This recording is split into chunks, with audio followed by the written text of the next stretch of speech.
Hello and welcome everyone. Smart classes के YouTube channel पर एक बार फिर से आप सभी का स्वागत है। मध्य प्रदेश में वर्ग 1 के अभ्यर्थियों के लिए एक महत्वपूर्ण जानकारी आज हम लेकर आए हैं।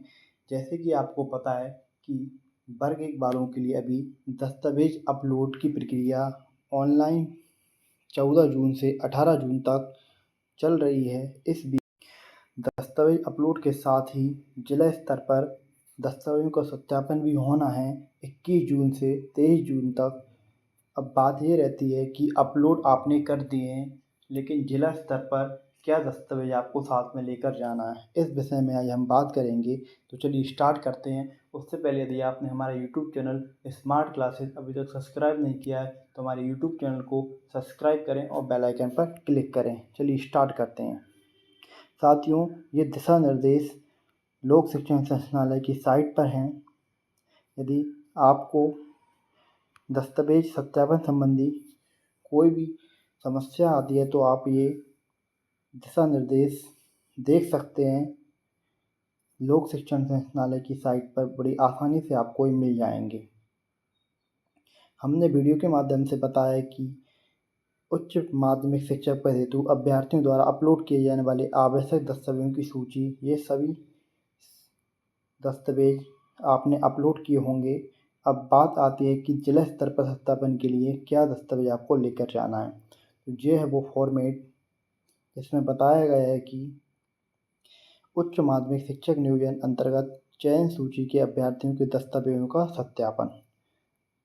अभ्यर्थी का नाम, आपको ये फॉर्मेट किसी भी ऑनलाइन वाले से निकलवा लेना है और फिर यहाँ पर अभ्यर्थी का नाम, आपका नाम लिखना है।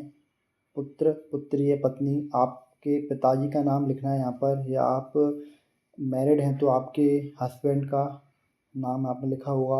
आपका अनुक्रमांक यहाँ पे यानी रोल नंबर लिखा होगा। जिस विषय से आपका सिलेक्शन हुआ है उस विषय यहाँ पर लिखा हुआ और यहाँ पर आपका पता लिखा हुआ और यहाँ पर आपका मोबाइल नंबर और ईमेल आईडी यहाँ पर लिखना है आपको। उसके बाद बात करें तो सबसे फर्स्ट नंबर पर टेट की अंक सूची। टेट की अंक सूची आपको यहाँ पर फ़ोटोकॉपी कराकर इसके साथ लगाना है। साथ ही यहाँ पर उसका विषय लिखना है और अंक लिखना है, कितने अंक आपके उसमें आए हैं, और उत्तीर्ण का वर्ष लिखना है, जैसे 2018 या 2023 जिस भी वर्ष में आपने कंप्लीट किया है। उसके बाद सेकंड नंबर पर है चयन परीक्षा की अंक सूची। चयन परीक्षा यानी जो अभी 2023 में हुई थी वो चयन परीक्षा, उसकी अंक सूची भी आपको फ़ोटोकॉपी लगाना है। और जहाँ पर विषय, जिस विषय से भी आपने चयन परीक्षा उत्तीर्ण की है उसका विषय लिखना है यहाँ पर और जहाँ पर उसके अंक लिखना है, विषय और अंक लिखना है। उसके बाद थर्ड नंबर पर आता है प्रवर्ग श्रेणी अनारक्षित प्रवर्गों को छोड़कर शेष में जाति प्रमाण पत्र संलग्न है। यानी यहाँ पर आपको प्रवर्ग लिखना है, आप किस वर्ग में या किस श्रेणी में आते हैं। अनारक्षित वर्ग को छोड़कर जो भी आरक्षित वर्ग हैं उन सभी के जाति प्रमाण पत्र यहाँ पर फोटोकॉपी लगेगा। उसके बाद फोर्थ नंबर पर हम देखें तो हाई स्कूल हाई सेकेंडरी की अंक सूची के अनुसार जन्म तिथि अंक सूची संलग्न करें। यानी आपको हाई स्कूल या 10th या 12th जिस भी मार्कशीट में आपकी अंक सूची है, जिस भी अंक सूची में आपकी डेट ऑफ बर्थ है उस अंक सूची को फोटोकॉपी आपको लगाना है और जहाँ पर आपको डेट ऑफ बर्थ लिखनी है।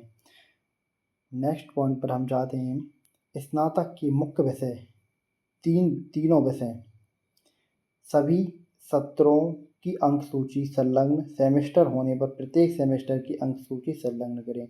यानी स्नातक 3 साल या 4 साल का होता है, जिसमें यदि सेमेस्टर है तो सभी सेमेस्टरों की मार्कशीट यहाँ पर फोटोकॉपी लगेगी। यदि ईयरली सिस्टम है तो तीनों ईयर की फोटोकॉपी मार्कशीट की लगेगी। प्रथम वर्ष के लिए, द्वितीय वर्ष के लिए, तृतीय वर्ष के लिए। उसके बाद नेक्स्ट पॉइंट पर हम बात करें स्नातकोत्तर का विषय एवं श्रेणी दोनों वर्ष सभी सत्रों की अंक सूची। यानी स्नातकोत्तर यानी पीजी, आपने जिस विषय में भी पीजी कर रखा है उसकी सभी सेमों की अंक सूची यानी मार्कशीट की फ़ोटोकॉपी यहाँ पर आपकी लगेगी। उसके बाद बात करते हैं स्नातकोत्तर उत्तीर्ण करने का वर्ष एवं मोड। मोड यानी स्वाध्याय, दूरस्थ, नियमित। आपने किस मोड में स्नातकोत्तर कंप्लीट किया है, स्वाध्याय किया है, दूरस्थ किया है या नियमित किया है, उन सब का भी जानकारी आपको यहाँ पर फिल करना है। आगे की ओर बढ़ते हैं। बीएड उत्तीर्ण करने का वर्ष एवं मोड। मोड मतलब यानी आपने प्राइवेट किया है, रेगुलर किया है या दूरस्थ किया है या सत्रवार जो जैसे भी किया है उसका आपको जानकारी यहाँ पर देना है। सभी बीएड के भी सभी सेमेस्टरों की अंक सूची की फोटोकॉपी लगेगी। अब बात आती है 9 पॉइंट पर, देखते हैं। अतिथि शिक्षक होने की स्थिति में अनुभव प्रमाण पत्र के सत्र लिखें। सत्रवार अनुभव प्रमाण पत्र संलग्न करें, यानी आपने 2018 से कर रहे हैं तो 2018-19 का अनुभव प्रमाण पत्र, 19-20 का, 20-21 का, 21-22 का, 22-23, यानी आपको 17 बार यहाँ पर अनुभव प्रमाण पत्र की जानकारी फिल करना है और यहाँ पर अध्यापन दिवस लिखना है और साथ ही साथ उसकी फ़ोटोकॉपी भी लगाना है और इन सब की ओरिजिनल कॉपी भी आपको साथ में लेकर जाना है। अब बात करते हैं दिव्यांग श्रेणी। भूतपूर्व सैनिक होने की स्थिति में विवरण सक्षम अधिकारी द्वारा प्राप्त प्रमाण पत्र संलग्न करें। यदि दिव्यांगता हाँ है तो हाँ पर क्लिक करें, नहीं तो नहीं पर क्लिक करेंगे। ये सब आपको लगाना है। उसके साथ ही एक बहुत ही महत्वपूर्ण चीज़ जो है कि रोजगार कार्यालय पंजीयन क्रमांक आपको यहाँ पर दर्ज करना है और साथ में उसका दिनांक भी दर्ज करना है, किस डेट में उसका रजिस्ट्रेशन हुआ था। क्या पूर्व से शासकीय सेवा में हैं, विभाग का नाम, पदनाम या NOC। आप जिस भी विभाग में पहले से कार्यरत हैं उस विभाग का नाम और उसका पदनाम और NOC आपको यहाँ पर दर्ज करना है। अन्य विवरण आयु छूट इत्यादि से संबंधित, यदि आप रिजर्व कैटेगरी में हैं तो आयु छूट या अन्य विवरण जो भी हो वहाँ पर आप लिखेंगे। उसके बाद अब जहाँ पर आपके साइन करेंगे अभ्यर्थी के हस्ताक्षर और जहाँ पर डेट लिखेंगे। उसके बाद फिर परीक्षण कर्ता टीप, यहाँ पर आपको कुछ नहीं करना है। यहाँ पर जो भी आपके दस्तावेज का परीक्षण करेगा वो टीप यहाँ पर लिख देगा, जहाँ पर इस पर आपको कुछ नहीं करना है। अब आगे की ओर बढ़ते हैं। कुछ FAQ यानी क्वेश्चन दिए उन्होंने कि किस किस स्थिति में आपको, यदि कोई समस्या आपको है तो उन समस्याओं का समाधान आपको इन क्वेश्चनों से मिल जाएगा। जैसे बात करते हैं, क्या चयन वर्ग दिव्यांग श्रेणी भूतपूर्व श्रेणी अतिथि आरक्षित प्रवर्ग में परिवर्तन हो सकता है? जी नहीं। यदि आप चाहें कि पहले आपने गलती से किसी और कैटेगरी में टिक हो गया और आप अब बदलना चाहें तो वो नहीं हो सकता। कर्मचारी चयन मंडल द्वारा जारी चयन परीक्षा परिणाम डेटा में परिवर्तन की अधिकारिता विभाग को नहीं है, यानी अब यहाँ पर कोई भी परिवर्तन नहीं हुआ। अब बात आती अतिथि शिक्षक की। अतिथि शिक्षक प्रमाण पत्र कब तक का मान्य होगा? 31 मार्च 2023 तक के अनुभव प्रमाण पत्र मान्य किए जाएंगे, 31 के बाद के नहीं मान्य किए जाएंगे। अतिथि शिक्षक श्रेणी में चयन हुआ है, अनुभव क्या होना चाहिए? ये भी क्वेश्चन अच्छा है। मध्य प्रदेश की शासकीय शाला में न्यूनतम 200 दिवस तथा 3 शैक्षणिक सत्र में कार्य हो। स्कूल शिक्षा विभाग से जारी डिजिटल प्रमाण पत्र मान्य होगा। जनजातीय कार्य विभाग के सहायक आयुक्त के हस्ताक्षर से जारी प्रमाण पत्र मान्य होंगे। विस्तृत विवरण के लिए निर्देशिका में देखिए। अब साथियों एक बहुत ही महत्वपूर्ण जानकारी यहाँ पर लिखी है कि यदि आपने अतिथि शिक्षक में कार्यरत हैं और साथ ही साथ में आपने आपका पोस्ट ग्रेजुएशन या BEd या कोई अन्य डिग्री आपने की है तो क्या वो मान्य होगी, इस पर हम बात करते हैं। यदि अतिथि शिक्षक रहते हुए कोई उपाधि या पात्रोपाधि नियमित रूप से की जाती है तो क्या अतिथि शिक्षक का अनुभव मान्य होगा?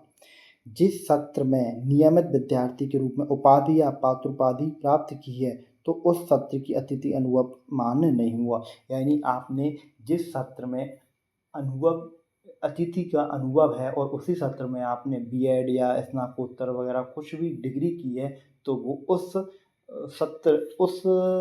सत्र का अनुभव आपका मान्य नहीं होगा अतिथि का।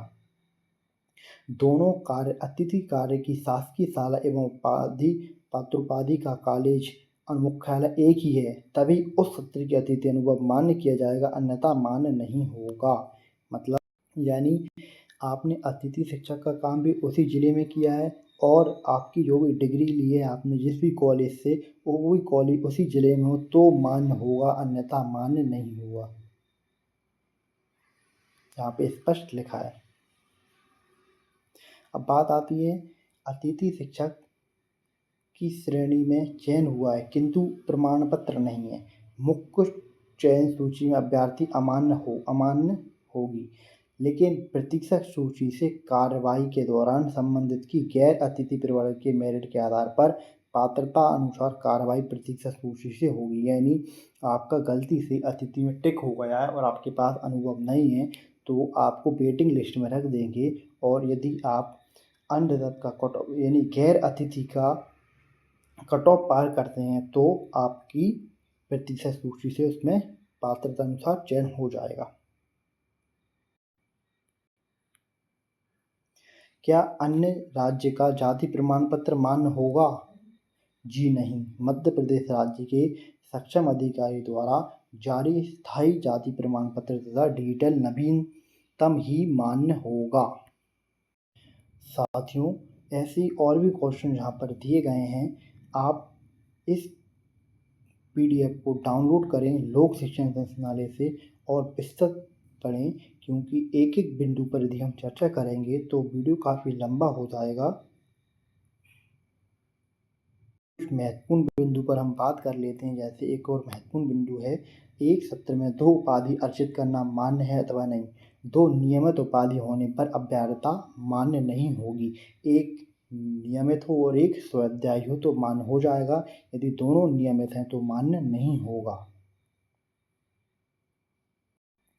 साथियों, जिसका भी वेटिंग में नाम है उनको ये FAQ एक बार अवश्य देखना चाहिए, क्योंकि इनमें से बहुत से कुछ कैंडिडेट ऐसे रहते हैं जिनका किसी का अतिथि में का नहीं रहता तो वो गैर अतिथि में जाता, जिस कारण उनका अतिथि में सिलेक्शन नहीं हो पाता है।